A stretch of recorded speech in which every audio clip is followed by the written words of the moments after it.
Hello everyone. So in this video lecture we are going to derive the parallelogram law of vector. So let's see how to derive the derivation of parallelogram law of vector. ठीक है, सबसे पहले हमें दो vector लेना है a and b. ठीक है, देखो लेट हमारे पास एक वेक्टर a है एंड सेकंड वेक्टर हमारे पास b वेक्टर है. ठीक है, अब इस a एंड b वेक्टर को हमें इस एक ऑर्डर में लेना है जैसे हमने triangle law of vector addition में किया था. ये हमारा b वेक्टर है जिनका ऑर्डर क्या है, सेम है. ठीक है, बट ये हमारा पैरेललोग्राम लॉ ऑफ वेक्टर है. ठीक है, उसमें हमारा resultant vector triangle law of vector addition में हाइपोटेन्यूज से होता था. यहाँ पे हमारा रिजल्टेंट वेक्टर कौन देगा, पैरेललोग्राम का डायगोनल. ओके, यहाँ पे देखो एडजेसेंट साइड की बात करें तो वो सेम ऑर्डर में रहेगा. ठीक है, ना इसकी थर्ड साइड की बात करें, देखो ये वाला साइड एंड यहाँ पे जो साइड होगा वो क्या होगा, एक दूसरे के पैरेलल होते हैं. ठीक है, तो इनकी डायरेक्शन यहाँ पे क्या लेंगे, सेम लेंगे. ठीक है, opposite sides are equal and same direction होगा इसका. तो यहाँ पे जो हम डायरेक्शन लेंगे ये भी हमारा ए वेक्टर है और ये सेम रहेगा. ठीक है, ना फोर्थ साइड की बात करें तो इसकी डायरेक्शन जो लेंगे हम इसके डायरेक्शन में लेंगे, बी वेक्टर की डायरेक्शन में. ठीक है, ये बी वेक्टर की डायरेक्शन में. ना इनका रिजल्टेंट कौन देगा, एडजस्ट टू एडिशन साइड का रिजल्टेंट कौन देगा, इसके डायगोनल देगा. ठीक है, डायगोनल की डायरेक्शन देखो टू एडिशन साइड की अपोजिट डायरेक्शन में लेना है जैसे हमने triangle law of vector addition में किया था. ठीक है, तो इसकी डायरेक्शन कैसे लेंगे, इस डायरेक्शन में. देखो ए वेक्टर की बात करूं एंड दिस बी वेक्टर की बात करूं तो ये सेम ऑर्डर में है एंड थर्ड साइड देखो ये क्या है, अपोजिट ऑर्डर में. ठीक है, अब ना यहाँ पे देखो ए वेक्टर ये बी वेक्टर ये सेम ऑर्डर में एंड यहाँ पे रिजल्टेंट इसका क्या है, अपोजिट ऑर्डर में. क्लियर, इसका नाम दे दो पी क्यू आर. ठीक है, देखो कैसे हम इसका डेरिवेशन करेंगे. सबसे पहले हम क्या करते हैं, एक परपेंडिकुलर ड्रॉ करते हैं पी क्यू के ऊपर. ठीक है,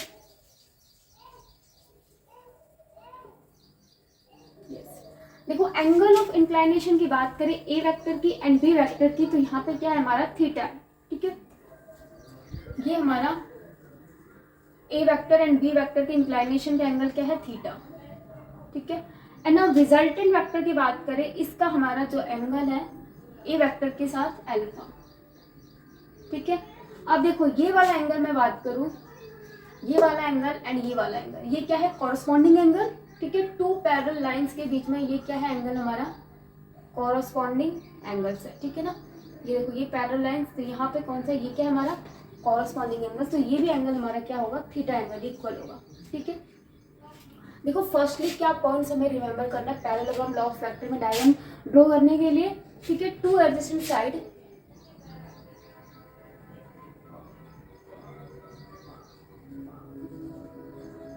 taken in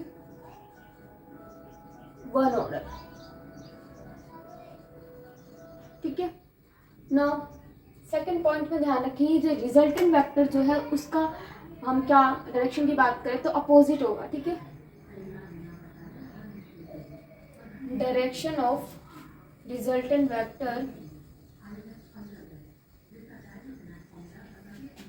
are taken in opposite direction.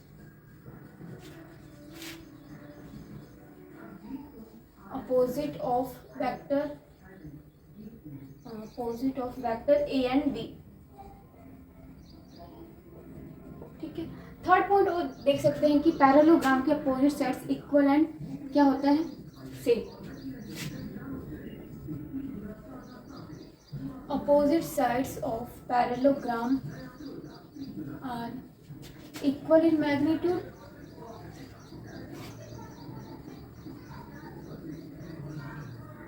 and and same in direction. ठीक है, ये पैरेललोग्राम के कुछ पॉइंट्स हैं जो हमें डायग्राम को ड्रॉ करते वक्त याद रखते हैं. ठीक है, ये डायरेक्शन और ये डायरेक्शन सेम रहेगा P Q and S R का. ठीक है ना, क्यू आर का एंड पी एस का डायरेक्शन क्या रहेगा, सेम. ठीक है, और रिजल्टेंट इसके जो डायरेक्शन है हम जैसे ट्रायंगल लॉ में लिया था वैसे इसका डायरेक्शन सेम वैसे ही कर देंगे. ठीक है, देखो सबसे पहले हमें क्या चाहिए, मैग्नीट्यूड चाहिए इसका,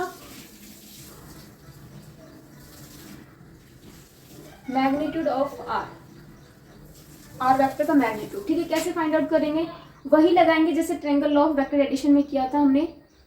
बट इसके लिए हमें ये चाहिए पी एम एंड क्या चाहिए क्यू एम. ठीक है, पी एम हम रिजोल्व कर लेते हैं, रिजोल्व करके भी कर सकते हैं, अदरवाइज हम इसको ट्रायंगल लेके और हम ट्रिग्नोमेट्री अप्लाई करके कर सकते हैं। देखो क्यू एम चाहिए तो in triangle P R Q, ये वाला और ये वाला साइड क्या हमें देगा, बेस अपॉन में हाइपोटेन्यूज कॉस थीटा, बेस के क्यू एम अपॉन में क्यू आर, ठीक है, क्यू एम अपॉन में क्यू आर। क्यू आर है हमारा बी, यहाँ पे जिस मैग्नीट्यूड की बात होगी तो क्यू एम यहाँ से निकल जाएगा B cos theta, right. Now हमें क्या फाइंड आउट करना है, आर एम। तो साइन थीटा से ही सॉल्व होगा, हाइपोटेन्यूज कितना है बी एंड परपेंडिकुलर हमारा पी आर, तो पी आर होगा हमारा बी साइन थीटा।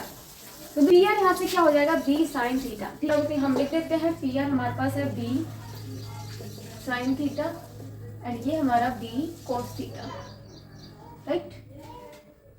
देखो मैग्नीट्यूड ऑफ आर चाहिए हमें, आर हाइपोटेन्यूज का square is equal to perpendicular का स्क्वायर प्लस बेस, तो परपेंडिकुलर क्या है हमारे पास, आर एम का स्क्वायर। तो पहले हम पी आर कर देते हैं पी आर का स्क्वायर और यहाँ पे आर एम का स्क्वायर प्लस में पी एम का स्क्वायर। आर एम है हमारे पास बी साइन स्क्वायर थीटा हो जाएगा। नाउ पी एम की जब हम ए प्लस में बी कॉस थीटा करेंगे square, b square sine square theta plus a square plus B square cos square theta plus 2ab cos theta, ठीक है। देखो ये वाली वैल्यू जो है हमारे पास b sine square theta plus में कोस स्क्वायर थीटा की वैल्यू ये हो जाएगी कॉमन लेके बी स्क्वायर, ठीक है। ये बी स्क्वायर हो जाएगा plus a square plus 2ab cos theta, ठीक है। पी आर क्या हमारा आर, तो यहाँ से आर का स्क्वायर, ठीक है। रिजल्टेंट हो जाएगा ए स्क्वायर प्लस बी का square plus 2ab cos theta रूप में, ठीक है। अब हमें क्या फाइंड आउट करना है, रिजल्टेंट वेक्टर का direction, direction of R vector कैसे होगा। देखो टेंजेंट अल्फा, परपेंडिकुलर हमारे पास है बी साइन थीटा, बेस हमारे पास a vector plus b cos theta, ठीक है। ऐसे हम फाइंड आउट कर लेंगे direction of resultant vector. Now अगर हमें रिजल्टेंट से यहाँ पे एंगल फाइंड आउट करना हो ना तो कोस थीटा फाइंड आउट कर सकते हैं फ्रॉम फर्स्ट इक्वेशन से। फ्रॉम इक्वेशन फर्स्ट से कोस थीटा कैसे फाइंड आउट हो जाएगा हमारा, ये हो जाएगा cos theta is equal to, ये आर स्क्वायर है, A square and B square इस साइड आ जाएंगे, R square minus A square minus B square, right. और ये हो जाएगा, सॉरी यहाँ पे ए बी कोस थीटा है, तो देखो कोस थीटा आएगा यहाँ से R square minus A square minus B square upon में ए बी 2ab, ठीक है। यहाँ से हम एंगल फाइंड आउट कर सकते हैं। अब देखो अगर मैं एंगल की बात करूँ, कोस थीटा की बात करूँ, ए वेक्टर एंड बी वेक्टर के एंगल क्या हो, चेंज हो, ठीक है ना। या तो ए वेक्टर एंड बी वेक्टर हमारा क्या हो, पैरेलल हो या फिर इक्वल डायरेक्शन हो या फिर सेम डायरेक्शन हो या फिर अपोजिट डायरेक्शन हो, तो वहाँ पे एंगल क्या होगा, ठीक है। कुछ स्पेशल केसेस है इसके, देखो स्पेशल केसेस क्या है। Vector A and B are in the same direction, if vector A and B are in the same direction, angle of vector A and B क्या हो जाएगा 0 डिग्री, ठीक है ना। ये vector A and B vector अगर हमारे same direction तो थीटा की वैल्यू हो जाती है 0 डिग्री, ठीक है। अब यहाँ पे मैग्नीट्यूड निकालना है हमें, मैग्नीट्यूड आर क्या हो जाएगा हमारा ए square plus B square plus 2ab, theta की वैल्यू पुट करेंगे cos 0 degree and cos 0 degree होता है 1, a square plus B square plus यहाँ पे हो जाएगा 2ab, ठीक है। अब देखो यहाँ पे एक फॉर्मूला होगा x प्लस वाई का whole square, X square plus Y का होल स्क्वायर प्लस में 2xy, तो इस पूरे टर्म के लिए हम क्या लिख सकते हैं, a प्लस बी का whole square, a plus B का होल स्क्वायर, ठीक है। नाउ स्क्वायर से रूट हमारा कट जाएगा तो यहाँ पे क्या आएगा a प्लस में b, ठीक है। सो यहाँ पे क्या रिजल्ट हो रहा है कि magnitude if the direction of A vector and B vector are in same direction and the theta is 0 degree, then resultant of vector A and B is the sum of the two vectors A and B. ठीक है, resultant उस case में क्या होगा, sum of the two vectors A and B.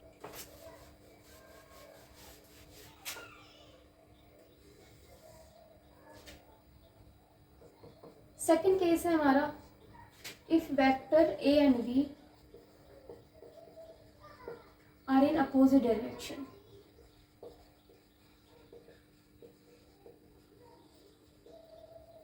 तो एक vector A ये है एंड बी वेक्टर ये है। ठीक है, तो इसमें थीटा की वैल्यू क्या होती है, अपोजिट डायरेक्शन में थीटा होता है हमारा 180 डिग्री। ठीक है, तो now put magnitude of R A square plus B square plus 2ab cos 180 degree. ठीक है, A square plus B square plus, अब देखो 2ab cos 180 डिग्री की वैल्यू होती है हमारी, cos 180 डिग्री होता है -1। ठीक है, तो यहाँ पे -1 रखेंगे एंड ये हो जाएगा A square plus B square minus 2ab। ये फॉर्मूला होता है x माइनस वाई का whole square, X square plus Y का स्क्वायर माइनस 2x। तो मैग्नीट्यूड ऑफ आर क्या हो जाएगा, ए माइनस बी का होल स्क्वायर। ठीक है, एंड आर हो जाएगा ए माइनस बी। ये मैग्नीट्यूड के टर्म में मैंने किया है। ठीक है, तो यहाँ पे रिजल्टेंट क्या हो जाएगा, difference of the magnitude of vector A and B. यहाँ पे रिजल्टेंट उसके इक्वल होगा। ठीक है, अब देखो डायरेक्शन भी देख लेते हैं, यहाँ पे क्या आएगा, yes tangent alpha. Tangent alpha क्या था हमारा, yes B sine theta upon में ए वेक्टर प्लस में बी कोस थीटा। ठीक है, देखो इसमें वैल्यू पुट करते हैं, B sine theta sine 0 degree, यहाँ पे A vector plus B and यहाँ पे कोस 0 डिग्री। ठीक है, साइन 0 की वैल्यू होती है 0, तो ये टर्म पूरा 0 हो जाएगा, ए वेक्टर प्लस में बी यहाँ पे कोस 0 1। ठीक है, तो ये पूरा क्या हो जाएगा हमारा 0। ठीक है, देखो अब यहाँ पे हमारा टेंजेंट अल्फा डायरेक्शन,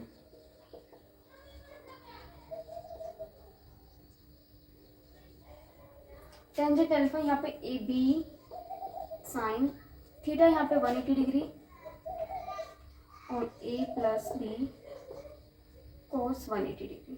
ठीक है, देखो साइन 180 डिग्री हमारा क्या होता है 0, तो टेंजेंट अल्फा क्या होगा यहाँ पे 0। ठीक है, जितना भी 0 180 डिग्री पाई 2 पाई 3 पाई जितनी भी वैल्यू होती है वहाँ पे साइन की वैल्यू होती है हमारी 0। ठीक है, ना थर्ड केस है हमारा, अगर उनके वेक्टर ए एंड बी के वेक्टर के बीच में क्या हो हमारा 90 डिग्री हो, if vector A and B are perpendicular,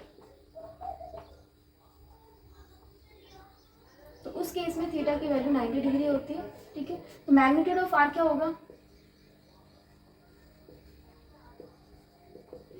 A square plus B square plus 2ab cos 90। ठीक है, cos 90 की वैल्यू हो जाएगी हमारी 0, तो आर जो होगा हमारा ए स्क्वायर प्लस बी स्क्वायर के इक्वल होगा। ठीक है, कि root of sum of the square A square plus में B square. Tangent alpha direction B sine 90, A plus में बी कोस 90 डिग्री। ठीक है, साइन 90 की वैल्यू होती है 1, तो बी एंड कोस 90 की वैल्यू, तो ये बी अपॉन में ए होगा। ठीक है, अब देखो यहाँ पे अगर मैं डायग्राम की बात करूँ, इनके डायग्राम कैसे बनेंगे, हाँ ये जो है ना ए एंड बी वेक्टर, जैसे हमने इक्वल वेक्टर नेगेटिव वेक्टर किया था, सेम डायरेक्शन वैसे ही यहाँ पे सुपर इम्पोज होंगे। जैसे कि इसका रिजल्टेंट वेक्टर का डायग्राम, ये वेक्टर हमारा ए है। ठीक है, तो यहाँ पे जो इम्पोज करेंगे ना हम बी वेक्टर को इम्पोज करेंगे, इसके हेड को टेल से क्या करेंगे ज्वाइन करेंगे, तो ये बनेगा ये बी वेक्टर। ठीक है, तो रिजल्टेंट वेक्टर किस डायरेक्शन में होगा, इस डायरेक्शन में। ठीक है, ना इस केस में देखो यहाँ पे क्या इम्पोज करेंगे, ये वेक्टर ए है तो इसको हम इस डायरेक्शन में इम्पोज करेंगे इसके हेड को टेल के साथ, तो ये बी वेक्टर। ठीक है, तो यहाँ पे जो डायरेक्शन लिया जाएगा ना, जो भी बिगर वेक्टर होगा उसकी डायरेक्शन में लिया जाएगा। ठीक है, अगर ए वेक्टर बड़ा होगा तो उस डायरेक्शन में हम रिजल्टेंट की डायरेक्शन लेंगे। ठीक है, और हमारा यहाँ पे ये भी मैग्नीट्यूड निकल के आ सकता है बी वेक्टर माइनस ए वेक्टर, ठीक है, ये भी बन सकता है केस, डिपेंड करता है डायरेक्शन पे। यस, यहाँ पे डायग्राम देखो, ए वेक्टर ये है और ये बी वेक्टर है, ठीक है ना, तो ये इनके बीच का 90 डिग्री एंगल है और ये हमारा ऑब्वियसली पैरेललोग्राम है, दिस इज अल्फा, राइट।